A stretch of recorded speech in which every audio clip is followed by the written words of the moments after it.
Hello everyone. तो आज हम करेंगे पॉलिनोमियल का पार्ट 2। तो हमारा फर्स्ट टॉपिक है relationship between zeros and coefficient of a polynomial. ठीक है, अगर हमारे पास कोई एफ एक्स एक पॉलिनोमियल है, ठीक है, यहाँ पे के को रिप्लेस कर दो, उससे कोई फ़र्क नहीं पड़ता। और अगर के क्या है, जीरो है या ज़ीरोज़ है एफ एक्स का, तो उस केस में क्या होगा कि जो एफ ऑफ के अगर जीरो के इक्वल है तो यहाँ से हम वैल्यू को इक्वेट कर लेंगे। एफ ऑफ के अगर जीरो के इक्वल है तो 3k + 5 ये भी जीरो के इक्वल हो जाएगा। तो 3k की वैल्यू -5 और k की वैल्यू क्या हो जाएगी, -5/3। ठीक है, तो अगर जब हम इस k की वैल्यू को इस इक्वेशन के अंदर पुट करेंगे तो हमें आंसर क्या मिलेगा, 0। ठीक है, तो इसीलिए ये इसका क्या है, एक ज़ीरोज़ है। तो ज़ीरोज़ डायरेक्ट निकालने का फॉर्मूला क्या है, कोफिशिएंट ऑफ कांस्टेंट टर्म और कोफिशिएंट ऑफ एक्स।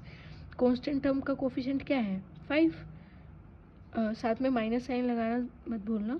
और अपॉन में क्या होगा, कोफिशिएंट ऑफ एक्स। एक्स का कोफिशिएंट क्या है यहाँ पे, 3। ठीक है, आगे चलते हैं। आगे क्या है कि अगर हमारे पास कोई भी एक क्वाड्रेटिक इक्वेशन है, जनरल इक्वेशन ले ली, ax² + bx + c, जहाँ पर a क्या होगा, नॉन जीरो होगा। अगर अल्फ़ा एंड बीटा क्या है, 2 जीरोज़ है या फिर यू कैन से रूट है। ठीक है, तो सम ऑफ रूट्स क्या होगा, -b/a coefficient of x upon में कोफिशिएंट ऑफ x², क्योंकि b क्या है, कोफिशिएंट है ना x का, और a क्या है, कोफिशिएंट है x² का। सिमिलरली प्रोडक्ट ऑफ 2 जीरोज़ क्या होगी, c/a। ठीक है, आगे चलो।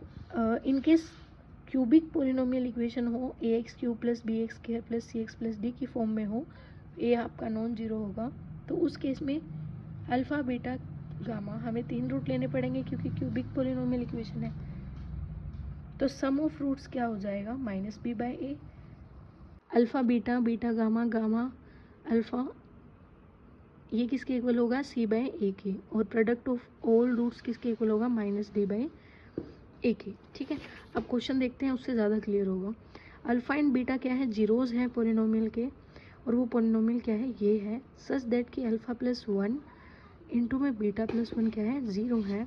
तो हमें c की वैल्यू निकालनी है। ठीक है, तो देखो क्वाड्रेटिक इक्वेशन है, जीरोज़ की बात की गई है, अल्फ़ा बीटा की बात की गई है, तो सम ऑफ प्रोडक्ट क्या हो, सम ऑफ जीरोज़ क्या होता है, -b/a।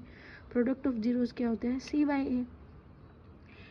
इक्वेशन जो हमें अल्फ़ा + 1 बीटा + 1 = 0 गिवन है, इसको हम सोल्व कर लेते हैं। इसको हम c की फॉर्म में लेके आते हैं पहले। ठीक है, तो अल्फ़ा बीटा + अल्फ़ा + बीटा + 1, ठीक है, ओपन तो हो जाएगी। उसके बाद अल्फ़ा बीटा की वैल्यू -b/a। तो इस इक्वेशन को पहले मैं ओपन कर लेती हूँ। x² माइनस में px माइनस में p प्लस में c, कॉन्स्टेंट टर्म को मैंने एक साथ लिख लिया और वेरिएबल टर्म को मैंने एक साथ लिख लिया।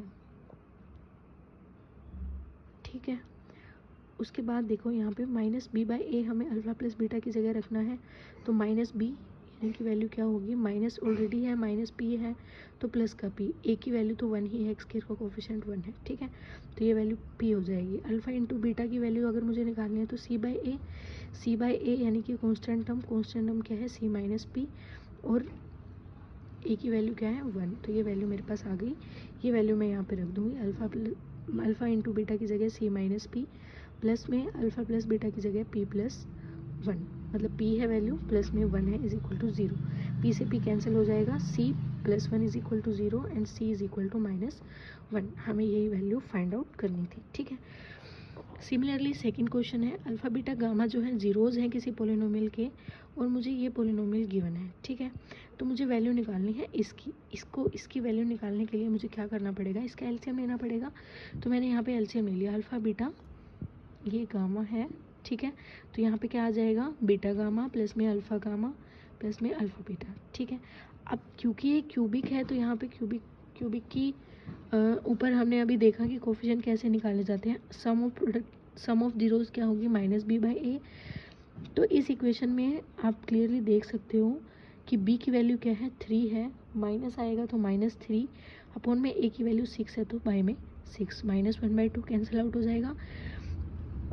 प्रोडक्ट निकालनी है तो c/a, c की वैल्यू कितनी है भाई, -5, और a की वैल्यू कितनी है, 6। ठीक है, तो -5/6 6। सिमिलरली मैंने ये वैल्यू निकाल ली और ये सारी वैल्यूज़ मैंने इसके अंदर सब्स्टिट्यूट कर दी। बेसिकली मुझे 2 ही वैल्यूज़ चाहिए। ये -5/6 है और ये कितना है -1/6। माइनस से माइनस कैंसिल, 6 से 6 कैंसिल, आंसर विल बी 5। इसके बाद है डिवीज़न एल्गोरिथम, और हमें पता है जिससे हम डिवाइड करते हैं उसको डिवीज़र बोलते हैं, डिविडेंड, क्वोशिएंट, ठीक है। और जो लास्ट में हमारे पास बचता है वो क्या होता है, रिमाइंडर। इसको पॉलिनोमियल की फॉर्म में कैसे लिखेंगे, gx px qx, मैंने इन सब का नाम दे दिया।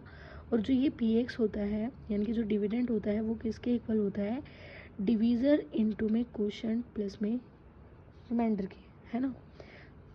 अगर रिमाइंडर आपका 0 आ जाता है इसका मतलब क्या है, वो एग्जैक्टली क्या कर रहा है, उसको डिवाइड कर रहा है, ठीक है।